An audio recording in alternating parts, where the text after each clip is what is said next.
My name is Amber Wiggins, and I am 34 years old. On paper, I am an Army Staff Sergeant, a disciplined professional dedicated to serving my country. But in the eyes of my family, I am nothing more than a walking ATM and a single, childless failure. My younger sister Maya's engagement party was supposed to be a celebration, a night of joy and new beginnings.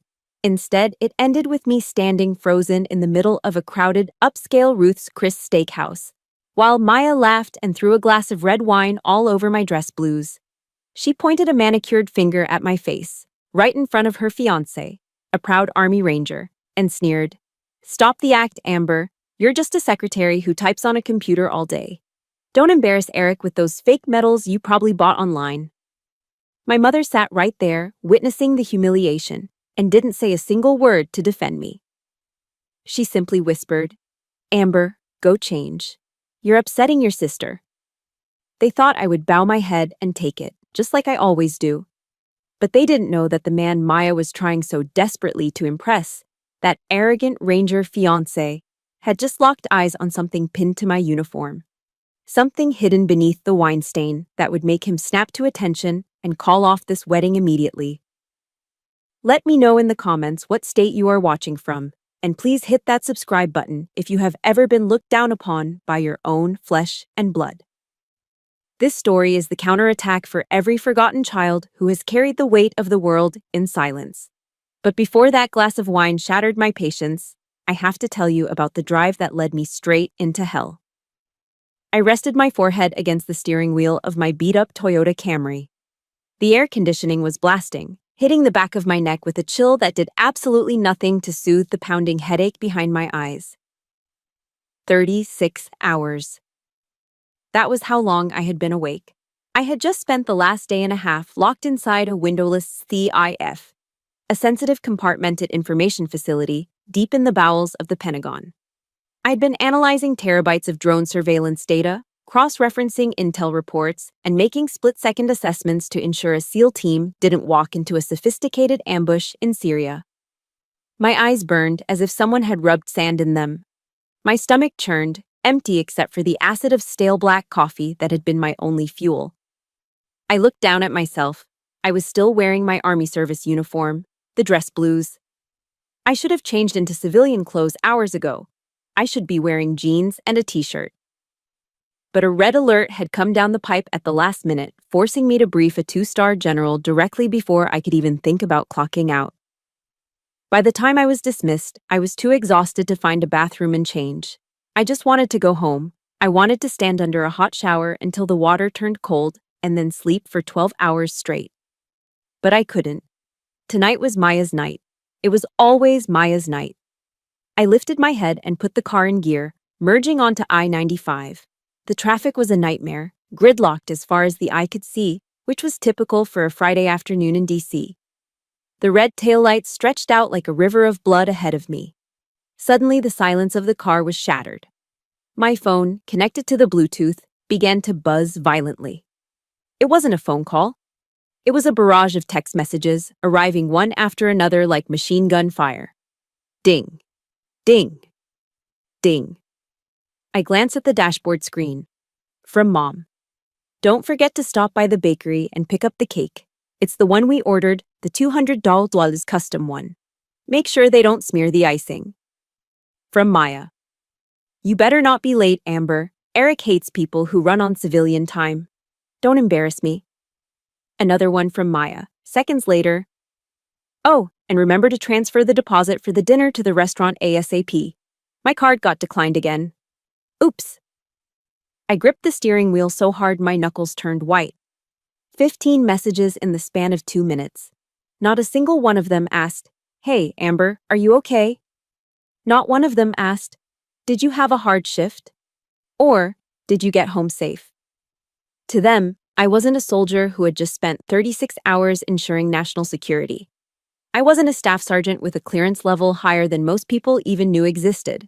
I was just the pack mule. I was the mobile wallet, expected to dispense cash and favors on demand.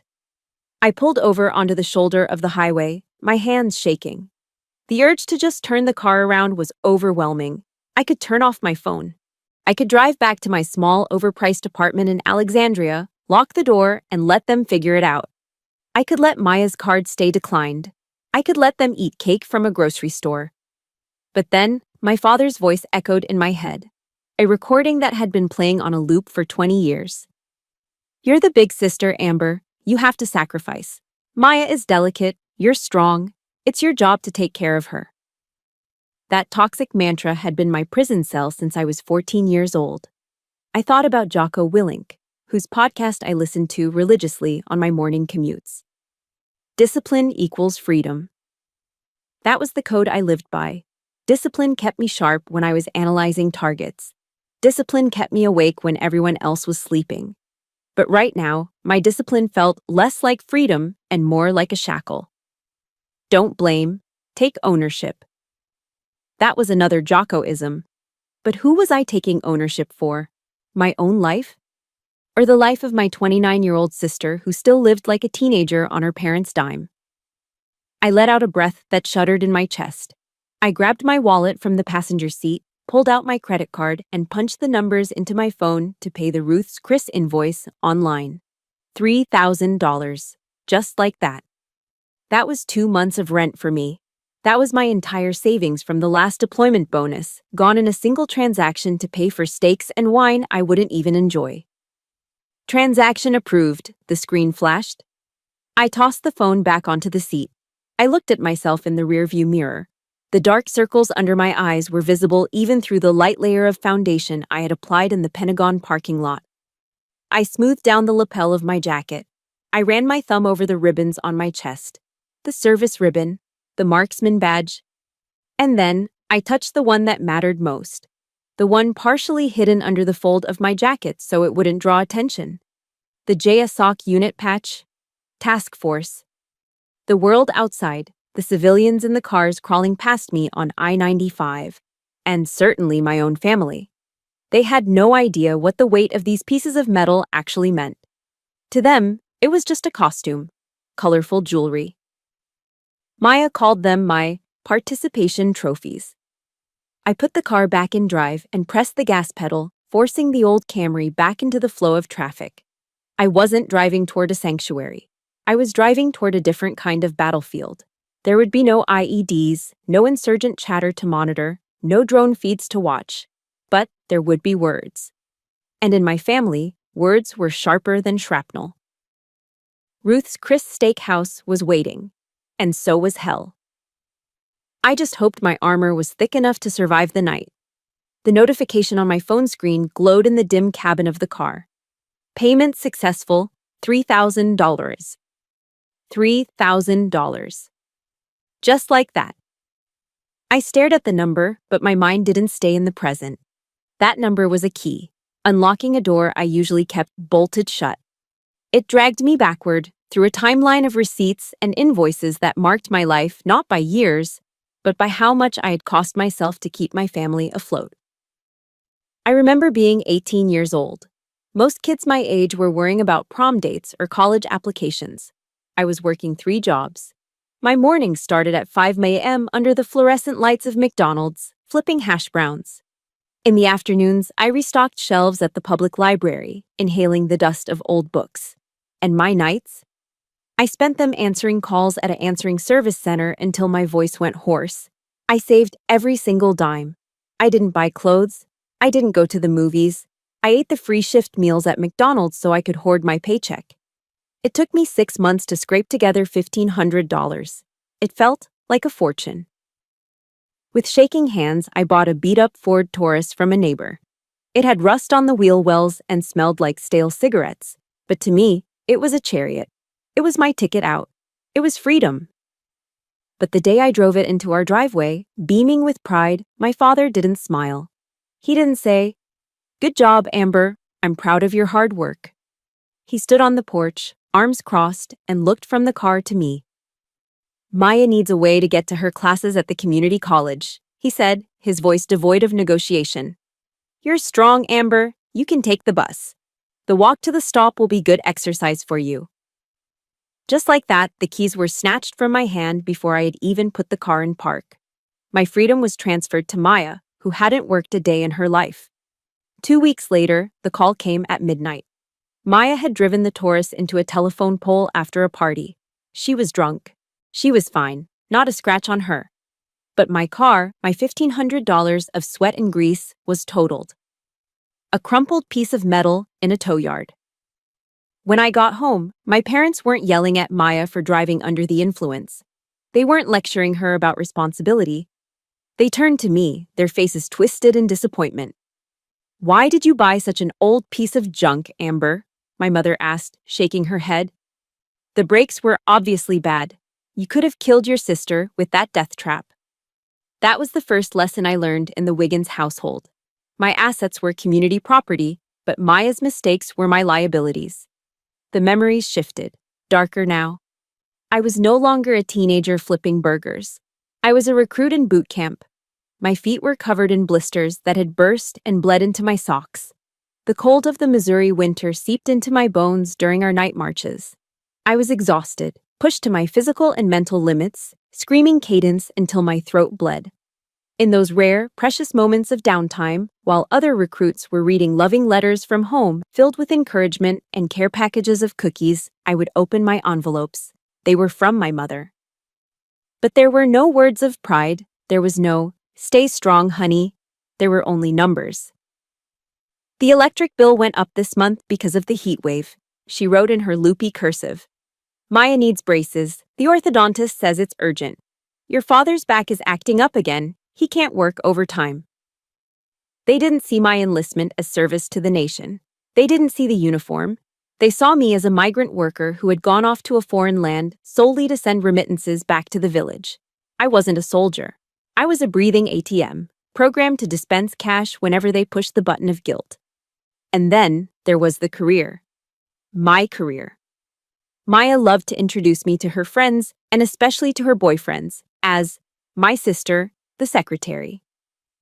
"Amber works for the army," she would say with a dismissive wave of her hand, sipping her mimosa. "She does filing and answers phones. You know, administrative stuff." She conveniently ignored the 6-month deployment to Afghanistan, where I lived in a tent and ate MREs. She ignored the time I disappeared for weeks on classified ops. She ignored the faint, jagged scars on my forearm from the time a window shattered next to me during an IED blast near our convoy. Why did she do it? Why did my parents let her? Because if they acknowledged that I was a warrior, if they admitted that the black sheep was actually a wolf protecting the herd, it would shatter Maya's narrative. She needed to be the golden child, the delicate princess who needed protecting. And a princess can't shine if her sister is a badass. So, they stripped me of my armor. They reduced me to paper and staples. "Don't talk about the guns and the bombs, Amber," my dad would whisper before family gatherings. "It upsets your mother. It scares Maya. Just say you work in an office. Keep the peace." Keep the peace. That was code for, let us lie about you so we feel better about ourselves. But the climax of this twisted tragedy happened just last month. It was 2 a.m. on a Tuesday. My phone rang, jarring me out of a deep sleep. It was Maya. She was hysterical, sobbing so hard I could barely understand her. "They locked it, Amber. They locked the card," she screamed.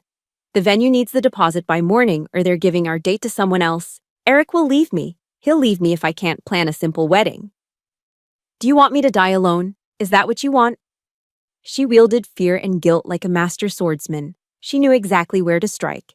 And I, the fool, the trained soldier who could spot a terrorist threat from a drone feed but couldn't spot a manipulation right in front of my face, caved. I logged into my TSP, my thrift savings plan, my government retirement fund. I requested a hardship withdrawal. I took the tax penalty. I took the hit to my future. I transferred $10,000 to her account at 3 a.m. "Thank you, thank you, thank you," she had cried, hanging up the moment the transfer cleared. The next morning, I scrolled through Instagram while drinking my bitter coffee. There was a new post from Maya, a picture of her and Eric, beaming, holding hands in front of the wedding venue. The caption read, "So blessed. We got the venue of our dreams. Thank you to the universe for always providing and listening to my manifestations." Blessed Destinies Manifestation. Wedding vibes. The universe. Not Amber. Not her sister who had just gutted her retirement savings. The universe provided. I was just the invisible conduit, the ghost in the machine that made her manifestations appear. I sat there in my car on the side of I-95, the engine idling, looking at that payment successful screen again. The anger that had been simmering in my gut for years began to boil. It was a thick, hot sludge in my veins. They had taken my first car. They had taken my paycheck. They had taken my identity. And now they were taking my dignity. I swiped the notification away. If you are listening to this and you feel a tightness in your chest because this sounds too familiar, I need you to hit that like button right now. And in the comments, I want you to type just one word: respect. Type respect if you believe that support goes both ways and that family shouldn't be a one-way street of taking. I put the car in gear. The memories faded, replaced by the harsh reality of the present. Ahead of me, through the windshield, the Ruth's Chris Steakhouse loomed like a fortress. And in the parking lot, standing under the warm glow of the entrance lights, I saw them, Maya and Eric, in the flesh. They were laughing. Maya was leaning into him, her hand on his chest, that expensive engagement ring, probably paid for by the universe, sparkling in the light. They looked like a magazine cover. They looked happy. And I looked like a wreck. I took a deep breath, smoothing the front of my uniform one last time. The ghost of the past was done haunting me. It was time to face the monsters of the present. I opened the car door and stepped out into the night. I watched them from the driver's seat of my Camry, the engine finally silent, but the heat of the drive still radiating off the hood. Maya and Eric. If you have ever seen an action movie, you know exactly what Eric looked like. He was the cliché come to life. He was a big guy, built like a linebacker, with sleeves of tattoos running down both arms. Even for a nice dinner at a steakhouse, he was wearing a tight tactical t-shirt with a Punisher skull on the chest, stretched to the limit over his biceps to make sure everyone within a 5-mile radius knew he worked out. Eric was an Army Ranger. I respected the tab. I respected the training. You don't get through Ranger school by being soft. But there is a difference between being a soldier and being a showboat. And Eric straddled that line aggressively. The problem wasn't his service. The problem was what he believed about mine. Because of Maya, Eric didn't see me as a fellow NCO. He didn't see me as a peer. In his mind, I was a sad, middle-aged woman who pushed papers in a temperature-controlled office in D.C., collecting a government paycheck while real men like him did the heavy lifting. He thought my salary was a waste of taxpayer money. He had no idea that just 6 months ago, the intelligence packet I built, the one that identified a high-value target safe house in Mosul, was the reason his platoon didn't walk into a fatal funnel. I had saved his life, or at least the lives of guys just like him. And he looked at me like I was the help. I rolled down my window just a crack. The night air let in the sound of their voices. They were standing near the valet stand, smoking. Maya ran her hand up Eric's arm, her voice taking on that sugary, helpless tone she used whenever she wanted something. "Babe, please promise you'll be nice to Amber tonight," she cooed, pouting her lips. "She's sensitive. You know how she gets. She's always been a little jealous because you're a real warfighter, and she's just, a civilian in a uniform." My grip on the door handle tightened until my fingers ached. A civilian in a uniform. Eric let out a bark of laughter, exhaling a cloud of smoke into the night air. "Don't worry, babe," he said, his voice booming with unearned confidence. "I won't bully the pog. Somebody's got to make the coffee and file the reports while the big boys are working, right? Pog. Person other than grunt." It was the favorite insult of the infantry, a way to dismiss anyone who didn't kick down doors for a living. To him, I was lower than dirt. I was support staff. I was unnecessary. The blood rushed to my face, hot and fast. Coffee? Filing reports? For a split second, the urge to slam the car door open and march over there was overpowering. I wanted to get right in his face. I wanted to scream at him about Operation Neptune's Spear. I wanted to tell him about the nights I sat in a dark room, eyes glued to a drone feed, holding the power of life and death in my hand, deciding whether a shadow on a screen was a terrorist planting an IED or a farmer planting crops. I wanted to ask him if he had ever had to make a call that could wipe out a city block. But I froze. I didn't move. Why? Because of the security clearance. Because of the NDA I signed that was thicker than a Bible. And because of the discipline of a non-commissioned officer. General Mattis once said, "Be polite, be professional, but have a plan to kill everybody you meet." That was the difference between me and Eric. He was loud, I was professional. A lion doesn't need to roar at a house cat to prove it's a predator. If I went over there and started a shouting match in the parking lot of a Ruth's Chris, I wouldn't be proving my worth. I would be proving Maya right. I would be the hysterical, jealous older sister. I took a deep breath, inhaling through my nose and exhaling slowly through my mouth, forcing my heart rate to slow down. 4 count in. 4 count hold. 4 count out. Tactical breathing. It worked in a firefight and it worked in a parking lot. I swallowed the lump of anger in my throat. It tasted bitter, like bile. I would play this game, but I would play it by my rules. I looked down at my chest. The streetlights caught the reflection of my ribbons. They weren't just colorful pieces of fabric. They were stories. They were sacrifices. I thought about Sergeant Davis. Davis had been my mentor during my first deployment. He was the one who taught me how to read the landscape, how to spot the disturbances in the dirt that signaled a buried bomb.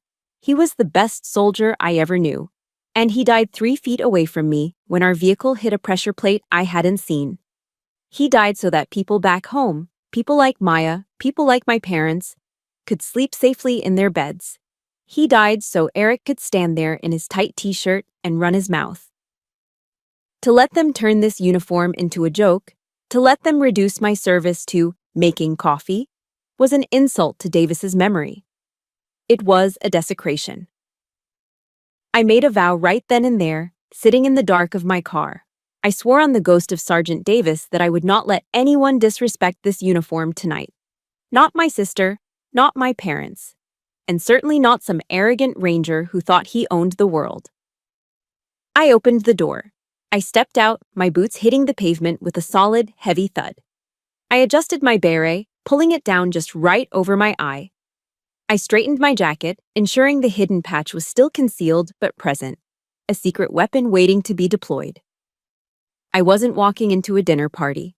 I was walking into enemy territory. And I was ready. The heavy wooden doors of Ruth's Chris Steakhouse swung open, and I stepped out of the humid DC night and into the air-conditioned luxury of the lobby. The air smelled of sizzling butter, prime-aged beef, and expensive perfume. Soft jazz played in the background, a stark contrast to the heavy metal drumming of my own heart. My parents were already there, standing near the hostess stand. My mother looked elegant. She was wearing a silk navy blue dress that fit her perfectly. It should have looked familiar to me, because I was the one who paid for it. Last month, she had sent me a link to the Macy's website with a text that said, "It would be so nice to have something decent to wear for Maya's big night." I had clicked buy now without a second thought. My father stood next to her, fiddling with his tie, looking uncomfortable in his suit. They looked like the perfect suburban couple waiting to greet their successful daughter. But when they turned and saw me, the smile slid off their faces like grease off a hot pan. My mother's eyes raked over my Army service uniform. She didn't see the crisp lines, the polished brass, or the ribbons that told the story of my career. She saw a costume. She saw an embarrassment. She didn't rush over to hug me. She didn't ask, "Amber, honey, you look exhausted. Are you okay?" Instead, she pursed her lips and let out a dramatic sigh. "Oh, for heaven's sake, Amber," she said, her voice pitched just loud enough for the hostess to hear. "I told you to change out of that stiff outfit. You look like a security guard who got lost on the way to the mall." A security guard. The insult landed with a dull thud in my chest. I opened my mouth to defend myself, to explain about the red alert, about the 36 hours I had just spent protecting the country she lived in, but my father stepped in before I could speak. He grabbed my elbow, his grip tight, and pulled me a few steps away from the entrance, towards a potted ficus tree. He leaned in close, his voice a harsh whisper. Listen to me, Amber, he hissed, the smell of his cologne overpowering. Tonight is important. Eric's family is very prestigious. They come from money. Don't you dare stand there with that sour look on your face. I'm just tired, Dad, I said, trying to pull my arm away. I haven't slept in. I don't care, he cut me off. And remember one thing. Eric is a ranger. He's a combat veteran. He has a big ego. Do not, and I mean do not, start debating military tactics with him. Don't correct him. Just play dumb, okay? Let him be the man. Make your sister happy for once. I stared at him, stunned. Play dumb? He was asking a staff sergeant, a senior intelligence analyst who briefed generals on national security threats, to pretend to be an idiot so that her sister's fiancé wouldn't feel threatened. He wanted me to dim my light so Eric's fragile ego could shine. Dad, I'm not going to lie about who I am, I said quietly. It's not lying, it's being polite, he snapped, releasing my arm. Now, put a smile on. They're seating us. We were led through the dining room to a semi-private area in the back. The table was set beautifully with crisp white linens and sparkling crystal glasses. Maya was already seated in the center, radiating triumph. She looked like a queen holding court. Eric was right next to her, his arm draped possessively over the back of her chair, looking every bit the conquering hero. My parents took the seats directly across from them, beaming with pride. And me? The hostess led me to the very end of the long rectangular table. My seat was on the corner, right next to the high-traffic aisle where the waiters were rushing back and forth with trays of sizzling steaks. Every time a server passed, I felt the wind of their movement. But the location wasn't the worst part. The worst part was who I was sitting across from. Directly opposite me sat an elderly woman with thick glasses and a hearing aid that was whistling faintly. It was Eric's great-aunt Mildred. She was smiling vaguely at a breadstick. The seating arrangement screamed the truth louder than any words could. I was the financier of this feast, the person whose credit card had just secured this reservation. But I was not a participant. I was the help. I was the outlier. I was essentially the guard dog stationed at the perimeter to ensure the royals enjoyed their meal in peace. I sat down, taking my beret off and placing it carefully on my lap, smoothing the wool fabric. I looked down the table. Maya was laughing at something Eric whispered in her ear. My mother was leaning in, rapt with attention. My father was pouring wine. They were a family. And I was just a guest they were forced to invite. Here, let me help you with that, sweetie. My mother's voice drifted down the table. I looked up to see my mother reaching over to Maya's plate. She picked up a knife and fork and began to cut Maya's filet mignon into bite-sized pieces. Be careful, my mother cooed. We don't want you to splash any juice on that beautiful dress. Eat slowly, okay? Maya, a 29-year-old woman about to get married, sat there and let our mother cut her meat like she was a toddler in a high chair. She smiled, basking in the attention. The sight made my stomach clench so hard I thought I might be sick. It wasn't just annoyance. It was a visceral, physical pain that ripped open a memory I'd tried to bury for 15 years. I was 19. I'd been training for the Army physical fitness test. I was doing pull-ups on a bar I'd rigged up in the garage. The bar snapped. I fell 8 feet onto the concrete floor. I heard the crack before I felt the pain. My left arm was broken, the bone pressing angrily against the skin. I had stumbled into the kitchen, cradling my arm, tears streaming down my face, white-hot agony shooting through my shoulder. Mom, I had gasped. I think I broke my arm. My mother had been on the phone with one of her friends. She didn't hang up. She covered the mouthpiece with her hand and looked at me with annoyance, not concern. Oh, Amber, honestly, she had sighed. You're always acting like such a tomboy, jumping around like a monkey. This is what happens when you act like a boy. Mom, it hurts, I had sobbed. I need to go to the ER. Well, I can't take you right now, she had said, uncovering the phone to resume her gossip. Maya has her dance recital in an hour and I have to do her hair. You're a big girl. You're tough. Take the bus to the hospital and don't get blood on the carpet. I had walked 4 blocks to the bus stop, cradling my broken arm, alone. And now, Here she was, 15 years later, terrified that a drop of steak juice might ruin Maya's dress, while the daughter she sent to the hospital alone sat ignored at the end of the table. There is a saying, the axe forgets, but the tree remembers. My mother was the axe. She had swung and chopped at me so many times she probably didn't even remember the blows, but I was the tree. I bore every scar in the rings of my soul. I reached for my water glass. My hand was steady, soldier's discipline, but inside I was shaking. I took a long sip of ice water, trying to wash down the bitter taste of resentment that was rising in my throat. I didn't cry. I wouldn't give them the satisfaction. Crying was a luxury for people who had someone to comfort them. I had learned a long time ago that my tears were invisible to this family.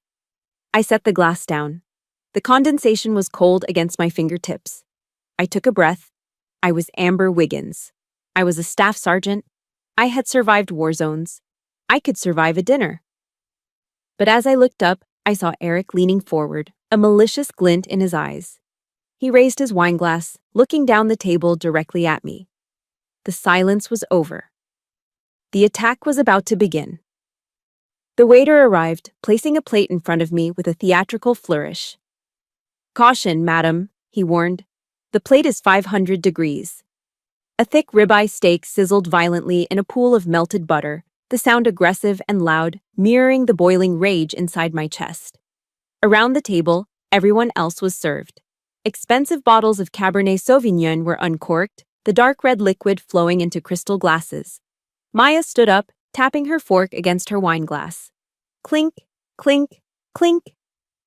The table quieted down. Maya smoothed her dress, making sure the light caught the massive diamond on her left hand, a diamond that I strongly suspected was purchased with the hardship withdrawal from my retirement fund.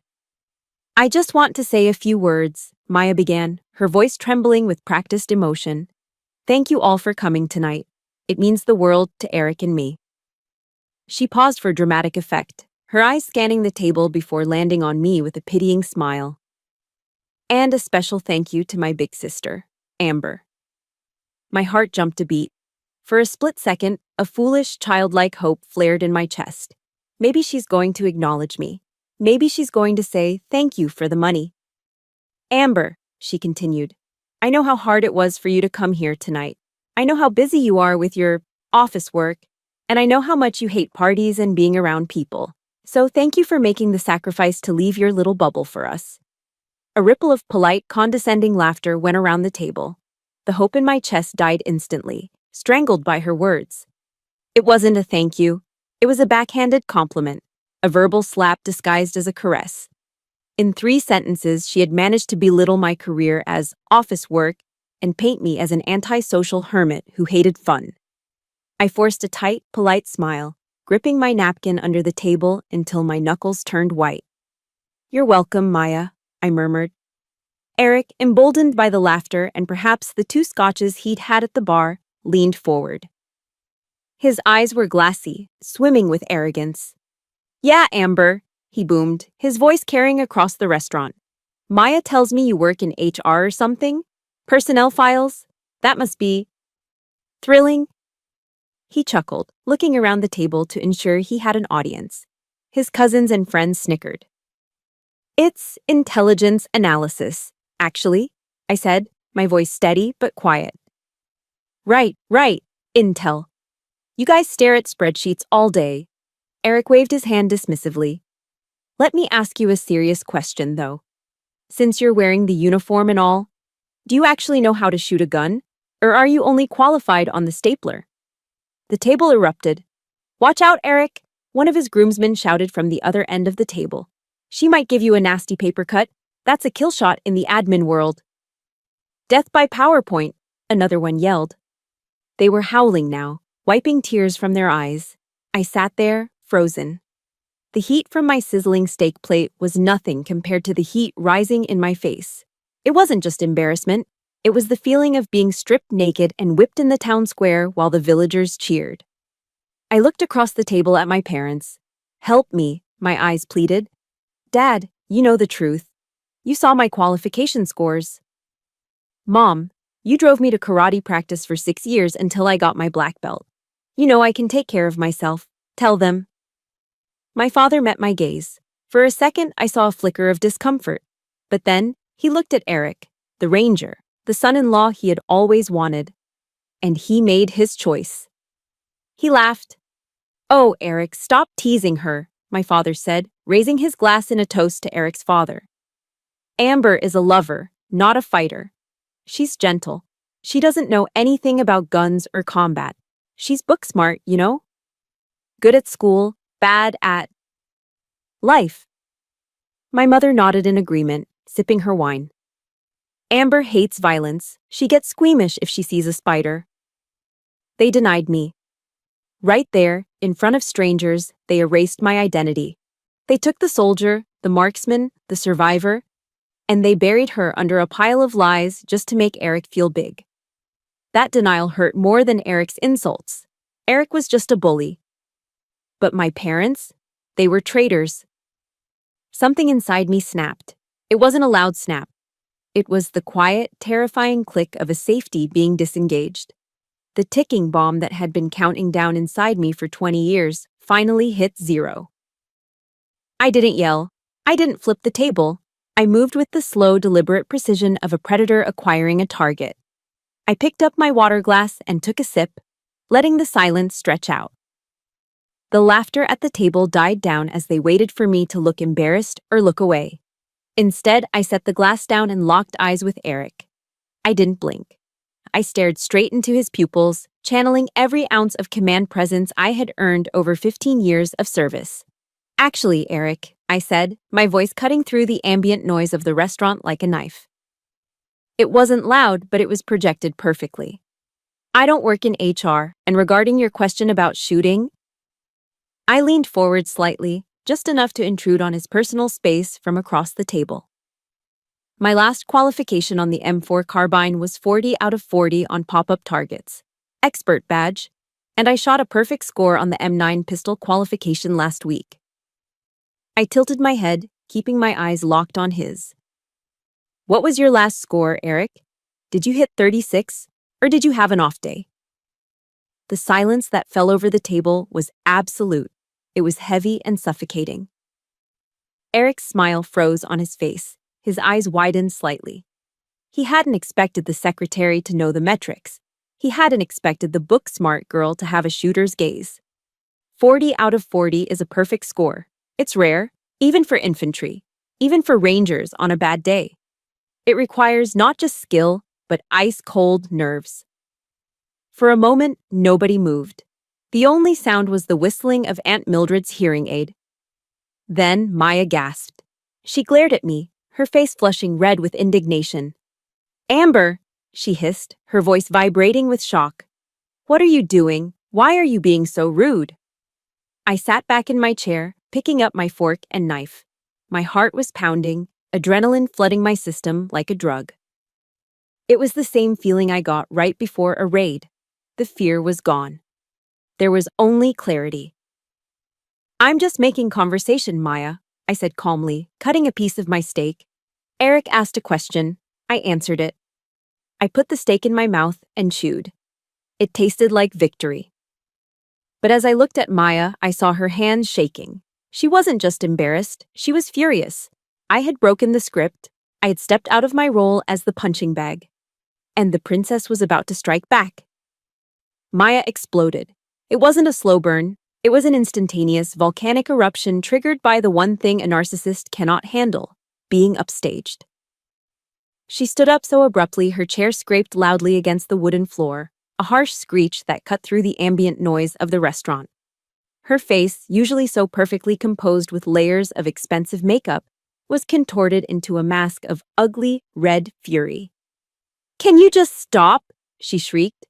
Her voice wasn't just loud, it was piercing, echoing off the mahogany walls of the steakhouse.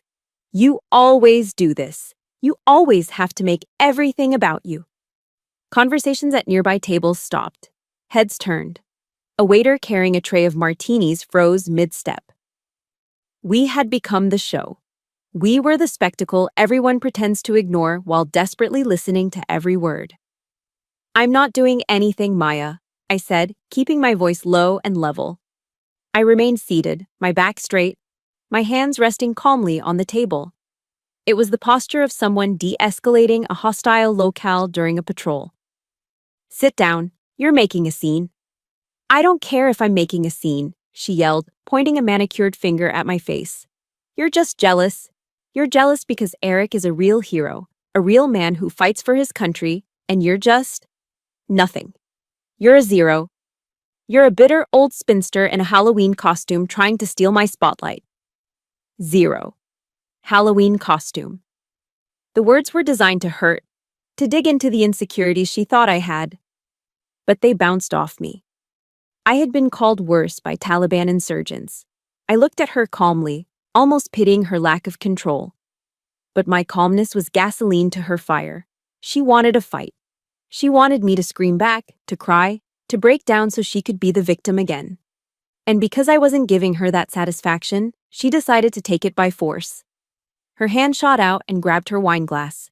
It was full to the brim with expensive Cabernet Sauvignon, a deep, blood-red liquid. You like wearing that uniform so much? She sneered, her eyes manic. You think you're so special with your little medals? Let me decorate it for you. Time seemed to stop. In combat, they say time slows down during an ambush. Your brain processes information at hyperspeed, making seconds feel like minutes. That's exactly what happened now. I saw her arm tense. I saw the liquid slosh inside the glass. I saw the malicious intent in her eyes. I could have moved. I could have blocked it.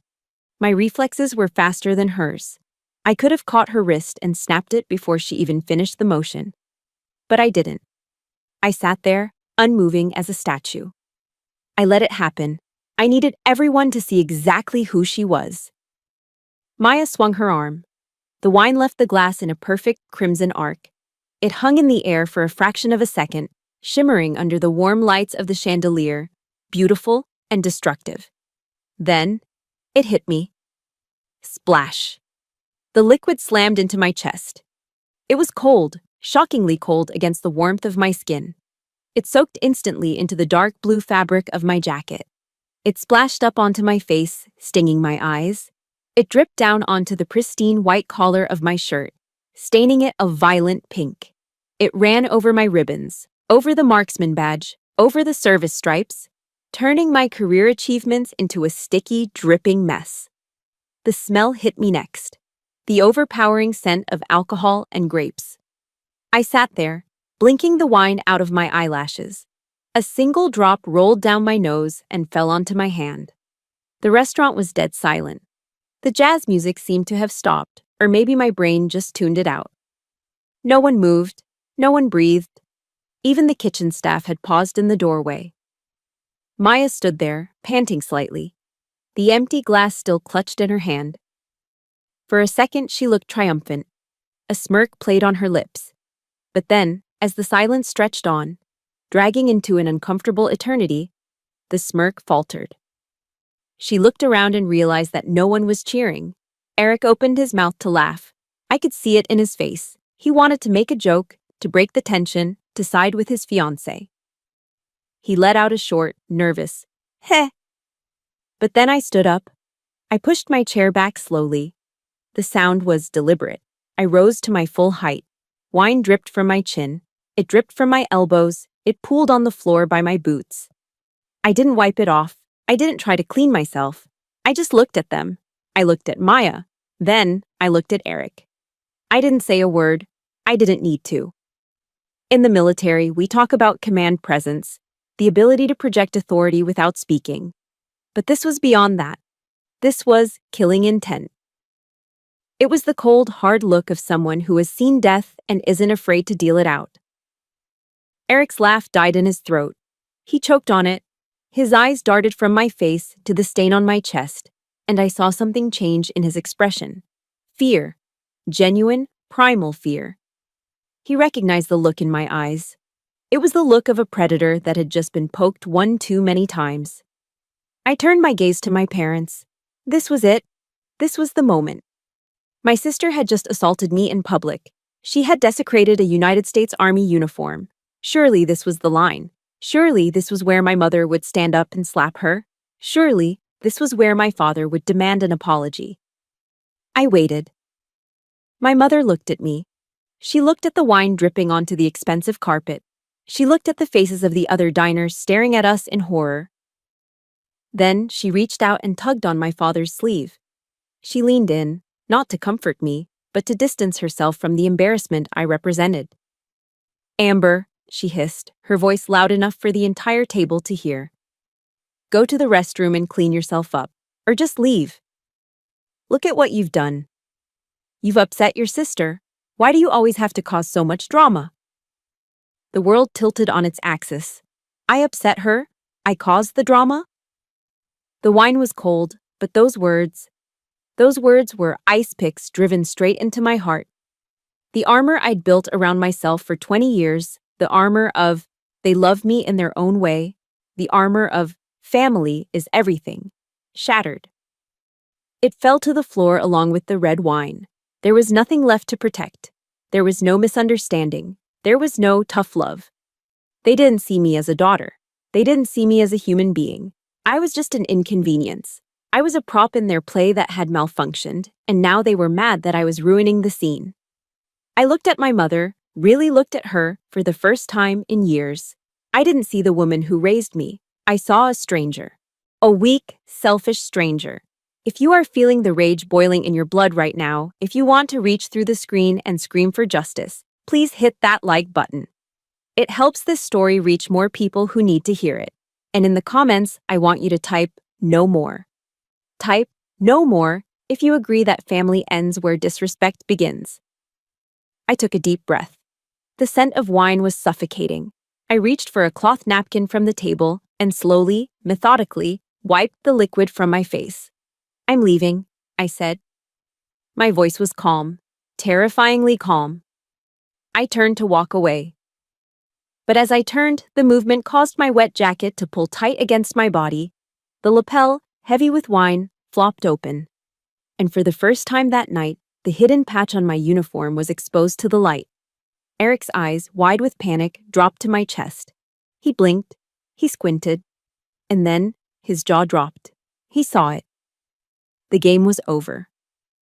I stood there, the wine drying sticky and cold on my skin, watching Eric's face. I had expected him to laugh. I had expected him to make another joke about death by PowerPoint. I was already calculating the quickest route to the exit, ready to leave this toxic wasteland behind forever. But Eric didn't laugh. He stood up. He didn't stand up like a drunk man at a bar. He stood up slowly, rigidly, his eyes locked onto my chest. Specifically, they were locked onto the small subdued patch that had been revealed when the wine weighed down my lapel. It was a patch most civilians wouldn't recognize. It wasn't flashy. It didn't have a screaming eagle or a lightning bolt. It was simple. But in the community of special operations, that simplicity screamed louder than any shout. It was the unit patch for the Joint Special Operations Command, JSOC, the task force. Eric blinked, once, twice, as if trying to clear a hallucination. He took a step closer, ignoring Maya, who was tugging at his arm. The arrogance that had coated him all night like cheap cologne evaporated instantly. In its place was something else entirely. Recognition. And fear. He wasn't looking at me like a secretary anymore. He was looking at me the way a private looks at a minefield he just realized he was standing in. "That," Eric stammered, his finger pointing tremulously at my shoulder. "That's a task force patch. You're with the unit." His voice was barely a whisper, but in the silence of the restaurant, it carried. He looked up at my face, searching for confirmation. "You're a targeter. You're the ones who build the packages." Before I could answer, Maya jumped in. She let out a nervous, shrill laugh, sensing that she was losing control of the narrative. "Oh my God, Eric, stop it!" she cried, rolling her eyes. "What are you talking about? It's fake. She probably bought it on eBay or at a surplus store to look cool. She's just trying to trick you." Eric whipped his head around to face her. The movement was so violent, it made Maya flinch. "Shut up!" he roared.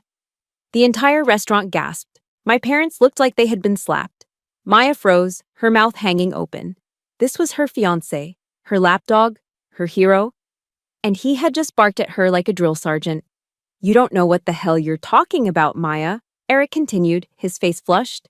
You don't buy these on eBay. This is a Tier 1 asset patch. Wearing this if you didn't earn it isn't just a lie, it's stolen valor. It's a federal crime. Nobody, and I mean nobody, would be stupid enough to wear that in a room full of military unless they were the real deal. He turned back to me, ignoring Maya's shocked whimpers. He swallowed hard. I could see the gears turning in his head. He was doing the math. The office work, the long hours, the vague descriptions of my job, the security clearance I couldn't talk about. It all clicked. He realized that while he was kicking down doors, I was the one telling him which doors to kick.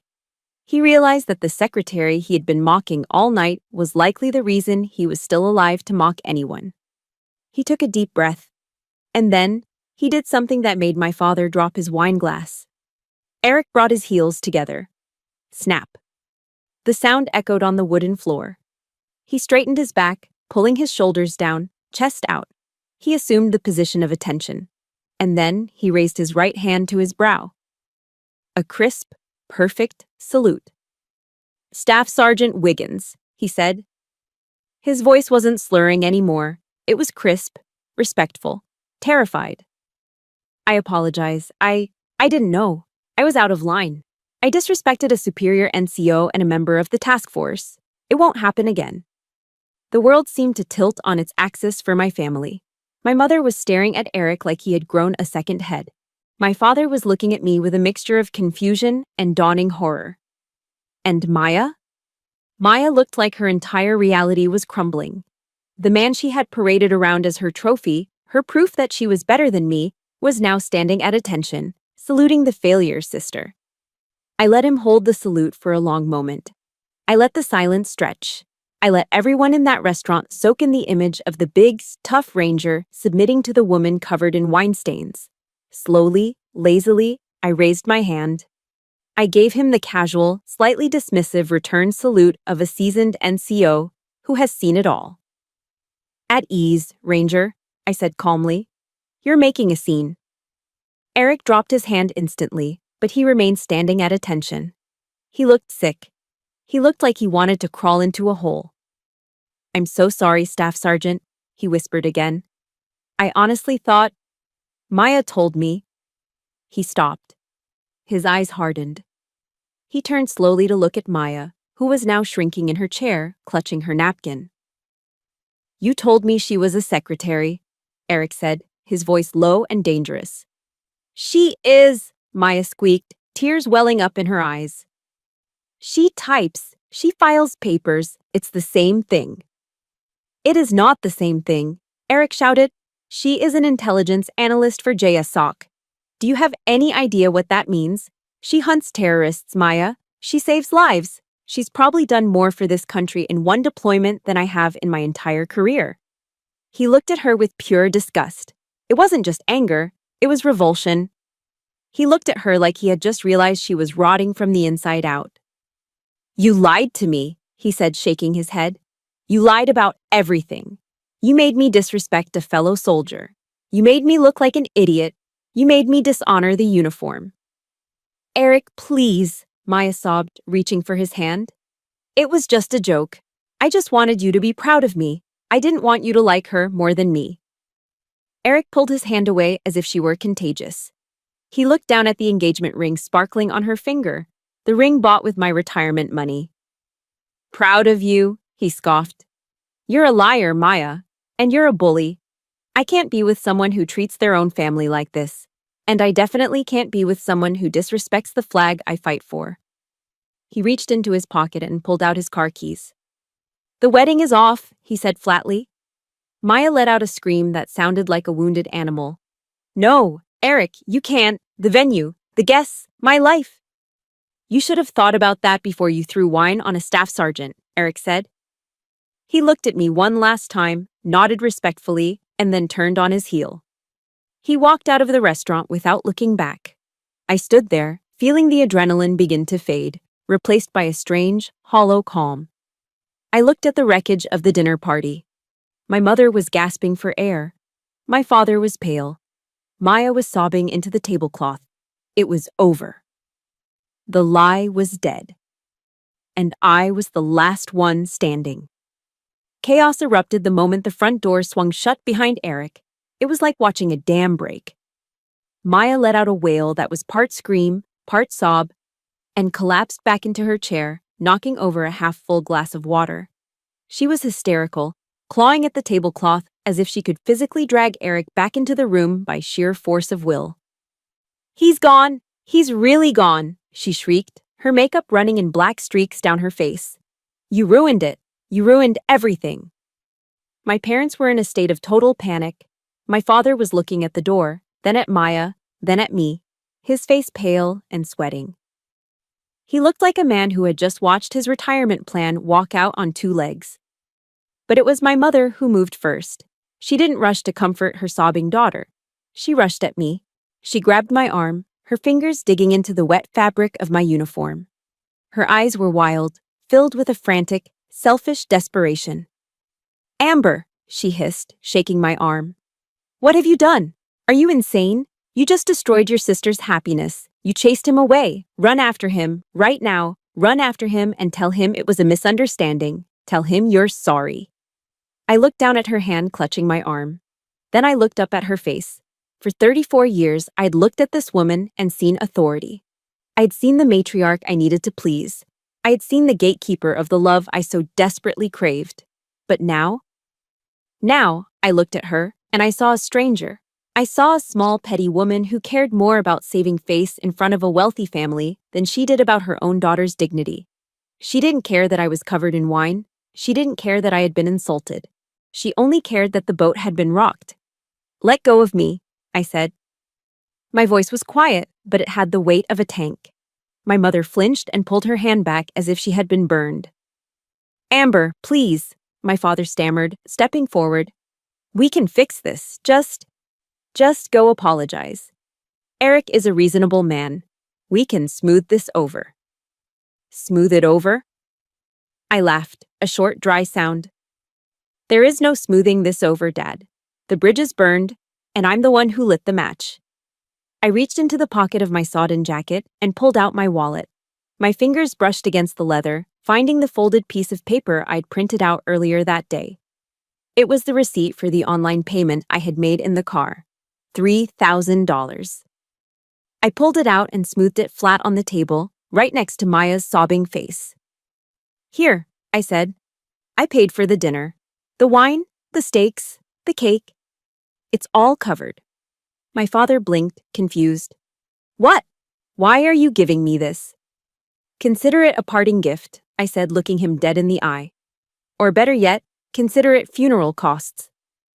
"Funeral costs," he whispered. "Who died?" "This relationship," I said. "Us. Being a family. It's dead. I'm burying it right here, right now." The silence that followed was heavier than the silence after the wine throw. Maya stopped crying for a second, looking up at me with puffy eyes. My mother's mouth opened and closed like a fish out of water. "Amber, don't be dramatic," my mother scoffed, trying to regain her footing. "You're just upset. You'll calm down and we'll talk about this tomorrow." "No," I said, shaking my head slowly. "We won't. I'm not coming over for Christmas. I'm not coming for birthdays. I'm not answering your calls when the rent is due or when Maya needs a new purse. I'm done." I adjusted my beret, pulling it down tight. I squared my shoulders. "I'm going to find my own life," I told them. "A life where I'm not an ATM. A life where I'm not a punching bag. A life without you." "You can't just leave," Maya screamed, finding her voice again. "You owe me. You ruined my wedding." "I didn't ruin your wedding, Maya," I said, looking down at her one last time. "You did. You built a relationship on lies and it collapsed. That's on you. Jocko says, take ownership. Try it sometime." I turned my back on them. "Amber, come back here," my father shouted. "Amber!" I started walking. I walked past the staring diners. I walked past the stunned hostess. I walked towards the heavy wooden doors. Behind me, the sounds of my family, the weeping, the shouting, the blaming, began to fade. With every step I took, the noise grew fainter. It was like tuning a radio dial away from static and finding a clear signal. My boots felt lighter. My chest felt lighter. For 20 years, I'd been carrying a 50-pound rucksack filled with their expectations, their debts, and their emotional baggage. I had marched through mud and fire for them, thinking that if I just carried it long enough, they would love me. But now I had dropped the pack. I had cut the straps and let it fall. I pushed open the doors of the restaurant and stepped out into the night. The DC air hit me. It wasn't fresh. It smelled of exhaust fumes, wet asphalt, and the humidity of the Potomac. But to me, in that moment, it was the sweetest perfume I had ever smelled. It smelled of autonomy. It smelled of peace. It smelled of freedom. I walked to my car, the old Toyota Camry that had been my sanctuary and my prison. I unlocked the door and slid into the driver's seat. I looked at myself in the rearview mirror. My face was streaked with dried wine. My uniform was a mess. But my eyes were clear. The exhaustion was still there, but the despair was gone. I pulled my phone out of my pocket. The screen lit up with notifications. 5 missed calls from Mom. 3 texts from Dad. A string of hateful messages from Maya. I didn't read them. I didn't listen to the voicemails. I opened my contacts list. I scrolled to Mom. My thumb hovered over the name for a fraction of a second. A tiny instinctive part of me, the little girl who just wanted her mother to hug her when she broke her arm, hesitated. But then I remembered the look on her face when she told me to clean myself up because I was embarrassing her. I pressed the button. Block caller. I scrolled to Dad. Block caller. I scrolled to Maya. Block caller. The screen went dark. It was done. The cord was cut. There was no going back. I put the key in the ignition and turned it. The engine roared to life, a steady, reliable hum. I put the car in drive and pulled out of the parking lot, leaving Ruth's Chris Steakhouse, leaving the wreckage of the engagement party, and leaving the Wiggins family behind in the rearview mirror. I merged onto the highway, heading home. Not to the home where I was a daughter or a sister, but to the home where I was just Amber. And for the first time in my life, that was enough. 1 year later. They say karma has no deadline, but in the case of the Wiggins family, it arrived with the speed and efficiency of a drone strike. When I cut the cord, I didn't just stop sending money. I removed the structural support beam that had been holding up their entire house of cards. And without me there to shore up the foundation, the collapse was spectacular. It started with Maya. Without Eric's dual income and without my emergency transfers, her lifestyle of brunch mimosas and designer handbags hit a brick wall. Her landlord didn't care about her manifestations, he cared about the rent. After 3 months of missed payments, he evicted her. I heard through a mutual acquaintance that it was ugly. She had to sell everything. The Michael Kors bags went on Poshmark. The Chanel clutch I'd bought her for her birthday went to a pawn shop. She even had to sell the engagement ring. Eric hadn't even asked for it back. He was so disgusted he just wanted to wash his hands of her completely. But even that wasn't enough. At 30 years old, the golden child had to pack her remaining belongings into trash bags and move back into our parents' basement. It was the ultimate failure to launch. The princess was back in the tower, but this time there was no prince coming to rescue her, and the castle was crumbling. My parents didn't fare much better. For years, they had lived beyond their means, relying on my contributions to cover the gaps in their budget. They treated my bank account like an extension of their own. But when the well ran dry, reality hit hard. The argument started. My mother blamed my father for not making enough. My father blamed my mother for spending too much. The stress of having Maya back home, unemployed and miserable, turned their house into a war zone. Bills began to pile up on the kitchen counter.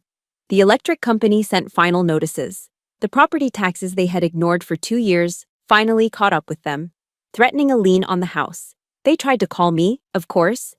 For the first few months, my phone would light up with calls from unknown numbers or from Google Voice accounts they created to bypass my block.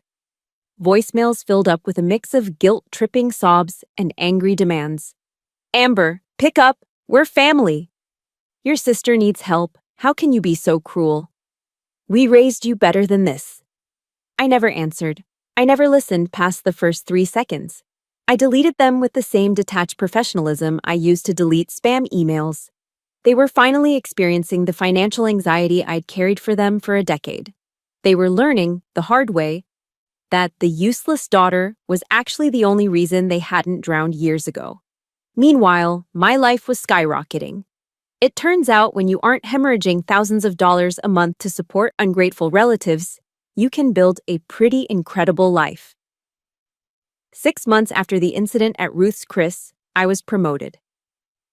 I made Sergeant First Class, E7, below the zone, meaning I was promoted ahead of my peers. It was a huge achievement. My commanders cited my unwavering focus and leadership under pressure. They had no idea that my newfound focus came from finally cutting out the noise in my personal life. I used the money that used to go to Maya's credit card bills to invest in myself. I bought a condo in Alexandria. It wasn't huge, but it was mine. It had floor-to-ceiling windows overlooking the Potomac River. Every morning, I drank my coffee. Good coffee, not the cheap stuff. Watching the sunrise over the water in a home that was quiet, clean, and paid for by my own hard work. I started taking care of myself. I joined a yoga studio. I started traveling on my leave days, not to visit family, but to see places I actually wanted to see. Paris, Tokyo, Rome. And I started dating. Real dating. I met Mark, an army surgeon, a major with kind eyes and a quiet strength. He didn't need me to shrink so he could feel big. He respected my rank, he respected my job, and most importantly, he respected me. When I told him about my family, he didn't tell me to forgive and forget. He held my hand and said, "You did the right thing." It was a Tuesday evening when the past and present finally collided. I was at Whole Foods, picking up ingredients for dinner. I was wearing my Lululemon leggings and a fitted gym tank, feeling strong after a good workout. I looked healthy. My skin was glowing. The dark circles under my eyes were gone. I pushed my cart towards the checkout lanes. The store was busy, lines stretching back into the aisles. I scanned for the shortest one. Lane 4. I steered my cart over and started unloading my groceries. Organic vegetables, a nice bottle of wine, fresh salmon. "Did you find everything okay today?" the cashier asked, her voice dull and robotic. I looked up to answer. And I froze. It was Maya. She was wearing a green apron that was slightly stained. Her hair, usually perfectly blow-dried, was pulled back in a messy, frizzy ponytail. She wasn't wearing any makeup. Her face looked pale and puffy. Lines of exhaustion etched around her mouth. She looked 10 years older than the last time I saw her. She was scanning a bag of kale, her eyes fixed on the scanner. She hadn't looked at me yet. Beep. Beep. Then, she reached for the bottle of wine. Her hand paused. She must have recognized the watch on my wrist, a Tag Heuer I had bought myself as a promotion gift. Slowly, she lifted her head. Our eyes met. For a second, the noise of the grocery store faded away. I saw the shock register in her eyes. Then came the shame. Her face flushed a deep, blotchy crimson. She looked at me, strong, successful, happy. And then she looked down at her stained apron. Her lips parted. I could see her throat working, as if she wanted to say my name, as if she wanted to say, "Amber, help me." But she didn't. The shame was too heavy. She looked back down at the scanner, her hands trembling as she passed the wine bottle over the laser. Beep. I didn't say anything either. I didn't smirk. I didn't feel a surge of malicious glee. I just felt nothing. A profound, peaceful indifference. She wasn't my sister anymore. She was just a cashier having a bad day. I tapped my card on the reader. "Receipt in the bag," she mumbled, not making eye contact. "Thanks," I said. I took my bags. I walked away. I didn't look back. I walked out of the automatic doors into the crisp evening air, leaving Maya Wiggins in lane 4, trapped in the life she had built for herself. We were strangers now. and that was the happiest ending I could have asked for. 5 years later. The auditorium was filled with the murmur of voices and the rustle of uniforms. The air smelled of floor wax and anticipation. I stood on the stage, the bright lights warm on my face, feeling the weight of the moment settle onto my shoulders. "Attention to orders," the adjutant barked. The room snapped to silence. "The Secretary of the Army has reposed special trust and confidence in the patriotism, valor, fidelity, and professional excellence of Sergeant First Class Amber Wiggins." I looked out into the crowd as the citation was read. In the front row, there were 3 empty seats.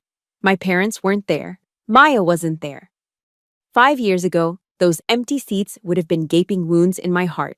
They would have been proof of my unworthiness. But today, looking at them, I didn't feel pain. I felt peace, because the seats next to them weren't empty. Sitting in the front row, looking handsome in his dress uniform, was Mark, my husband. He was beaming, holding his phone up to record the moment, looking at me with such unadulterated pride that it made my chest tight. Next to him were my boys from the unit. Tough, bearded operators who hated wearing dress uniforms but had polished their boots and put on ties just for me. They were the ones who had checked on me when I was sick. They were the ones who had helped me move into my condo. They were the ones who knew my coffee order and my darkest fears. And sitting next to them, clapping harder than anyone, was Eric. Yes, Eric. After that night at Ruth's Chris, after he walked away from Maya, he reached out to me. Not to beg for forgiveness, but to earn it. He had grown up. He had deployed 3 more times. He had become a quiet professional. He wasn't my brother-in-law, but he had become my brother-in-arms. Promoted to the rank of Master Sergeant, Mark and Eric stepped onto the stage. With steady hands, they removed the old rank from my shoulders and pinned on the new ones. 3 chevrons up, 3 rockers down. Master Sergeant, the rank of a leader. The rank of someone who has mastered their craft. As the applause washed over me, I realized something profound. There is a saying that people often misuse: blood is thicker than water. But the original biblical meaning is quite different. The blood of the covenant is thicker than the water of the womb. The bonds you choose, the bonds forged in fire and shared values, are stronger than the accidents of birth. Looking at Mark, at Eric, at my team, I knew I had found my true family. Later that afternoon, back in my office, I found a letter waiting on my desk. The handwriting on the envelope was familiar, though it was neater than I remembered. It was from Maya. I hesitated for a moment. The old instinct to protect myself flared up. But I was a master sergeant now. I didn't fear paper. I opened it. "Dear Amber," it began, "I saw the announcement about your promotion on the Army's Facebook page. Congratulations. You look strong. You look happy." I sat down, running my finger over the ink. "I'm not writing this to ask for anything," the letter continued. "I know I lost the right to ask you for help a long time ago. I just wanted you to know that you were right. About everything. After Eric left, and after you left, I hit rock bottom. Mom and Dad couldn't save me. I had to save myself. I went back to school, Amber. I'm graduating next month as a registered nurse. It's hard work. My feet hurt every day. But for the first time in my life, I feel useful. I feel like I'm actually doing something instead of just taking. I know I can't undo the past. I know I can't unthrow that wine. But I want you to know that I admire you. I always did. I was just too insecure to admit it. I hope you have a wonderful life. You deserve it. Love, Maya." I folded the letter carefully and placed it back in the envelope. I didn't reach for a pen to write back. I didn't pick up the phone to call her. Forgiveness, I had learned, doesn't always mean reconciliation. I forgave Maya. I truly did. I was glad she had found a purpose. I was glad she was standing on her own 2 feet. But that didn't mean I needed to invite her back into my life. Some bridges are burned not to keep people out, but to keep the toxicity from following you. I could wish her well from a distance while keeping my peace intact. That was the boundary I had set. And it was the boundary that kept me healthy. I stood up and walked to the window. Outside, the American flag was snapping briskly in the wind against a clear blue sky. I thought about the woman I was 5 years ago, exhausted, used, desperate for crumbs of affection from people who were incapable of feeding me. I thought about the thousands of dollars I had wasted trying to buy their love. I had saved Maya, in the end, but not by giving her money, not by fixing her problems. I saved her by letting her fall. I saved her by forcing her to face the consequences of her actions. Sometimes the most loving thing you can do for someone is to say no. And more importantly, I had saved myself. I turned away from the window and looked at the reflection in the glass. I saw a woman who was whole, a woman who was respected, a woman who was free. If you are listening to this story right now and you feel a tightness in your chest because you see yourself in the Amber of 5 years ago, listen to me closely. If you are the one always giving, always fixing, always sacrificing while your family takes and takes and takes, stop. You are not an ATM. You are not a doormat. You are not a secondary character in someone else's movie. Your value is not measured by how useful you are to people who refuse to help themselves. Your worth is not a currency to be spent on their bad decisions. It will be hard. It will be terrifying. They will scream. They will cry. They will call you selfish. Let them. Put on your armor. Stand up straight. Shoulders back. Chin up. Walk out of that restaurant. Block those numbers. Drive away into the night. Because out there, in the world beyond the guilt and the manipulation, there are people waiting to love you. There are people waiting to respect you. There is a life waiting for you that is bigger, brighter, and more beautiful than you can imagine. I am Master Sergeant Amber Wiggins, and this is my final order to you. Live for yourself. This wasn't just my battle. It is a war many of us fight in silence every single day. Now, I have one final mission for you. If my story gave you the spark to finally draw your own line in the sand, I want to see you in the comments. Type freedom below to claim your new life. Don't let your story end in silence. Hit that like button to salute every black sheep who became a wolf and subscribe to this channel. We are building a new family here, one based on respect, not just blood. Dismissed.